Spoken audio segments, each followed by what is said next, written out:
নামাজের কিছু গুরুত্বপূর্ণ মাসআলা আপনাদের সামনে উপস্থাপন করতেছি। যে সকল মাসআলা অনেকেই ভুল করে থাকেন, যে সকল মাসআলা ভুল করার কারণে আপনাদের নামাজটা হইতেছে না, আপনাদের নামাজটা বাতিল হয়ে যাইতেছে।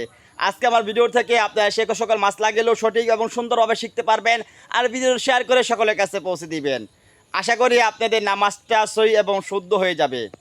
প্রথমত আমরা যে সকল ভুলটা করে থাকি, যখন ইমাম সাহেবের রুকুতে চলে যায় তখন আমরা এসে দৌড়িয়ে এসে আমরা কি করি, দাঁড়ায় শুধুমাত্র আল্লাহ আকবার, একটি আল্লাহ আকবার বলেই আমরা রুকুতে চলে যাই। সেটা হবে না।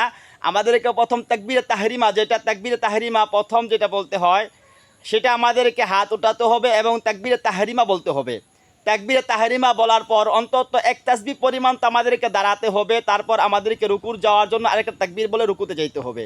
এটা আমাদের তফাৎ বুঝতে হবে। তাকবীরে তাহরিমা আর রুকুর যাওয়াতে তাকবীর, সেটা আমাদেরকে একটু একটু মানে একটু বিলম্ব করতে হবে, যাতে বোঝা যায় যে আপনি তাকবীর তাহরিমা বেঁধেছেন এবং তারপর রুকুর জন্য তাকবীর বলেছেন। আর দ্বিতীয়ত আরেকটি ভুল যখন হয়ে যায় আমাদেরকে, অনেকে রুকুর মধ্যে ডাইরেক্ট গিয়ে রুকুর মধ্যে চলে যায়। রুকুর মধ্যে চলে যাওয়ার সঙ্গে সঙ্গে দেখা যায় ইমাম সাহেব উঠে গেছে, কিন্তু আপনি কিন্তু রুকুতে পাইলেন না, এই জন্য আপনার নামাজটা কিন্তু ওই রাকাতটা হবে না। আপনি রুকুতে গিয়ে ইমাম সাহেবের সঙ্গে অন্তত এক তাকবীর পরিমাণ সময় অতিবাহিত হতে হবে। যদি এই পরিমাণ সময় আপনি রুকুর মধ্যে গিয়ে পান ইমাম সাহেবকে, তাহলে আপনার রাকাতটা হয়ে যাবে।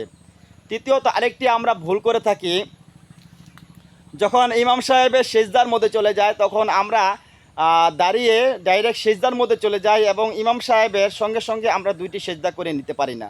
একটি সেজদা করতেছি, আরেকটি সেজদার জন্য আমরা অতিরিক্ত আরেকটি সেজদা করে নেই, নিজের থেকে আরেকটি সেজদা করে নেই, সেটা হবে না। আপনি ইমাম সাহেবের সঙ্গে যে সেজদাটা করেছেন ওই সেজদাটাই আপনার চলে যাবে, ওইটার পরবর্তীতে আপনি একা একা একটা সেজদা করে তারপর উঠবেন, সেটা জায়েজ হবে না। তারপর আমরা যখন দুই রাকাত নামাজ বিশিষ্ট হলে, যখন আমরা প্রথম তাকবীরে প্রথম রাকাত পাই নাই এবং দ্বিতীয় রাকাতের জন্য আমরা ইমাম সাহেবের সঙ্গে দাঁড়াইছি, এক রাকাত কিন্তু আমাদের পড়া হয়েছে, ইমাম সাহেবের দুই রাকাত আর মুসল্লিদের দুই রাকাত, আমার কিন্তু এক রাকাত হয়েছে। তখন আমাদের কি করতে হবে, ইমাম সাহেবের সঙ্গে আমাদেরকে ওই এক রাকাত পড়তে হবে। এক রাকাত পরে যে আমরা বৈঠকটা বসবো, ওই বৈঠকের মধ্যে শুধুমাত্র তাশাহুদ পড়বো আমরা। তারা কিন্তু অন্য মুসল্লিরা কিন্তু সমস্ত তাশাহুদ পড়বে, দুরূদ শরীফ পড়বে, দোয়া মাসুরা পড়বে, আমরা কিন্তু শুধুমাত্র তাশাহুদরা পড়বো।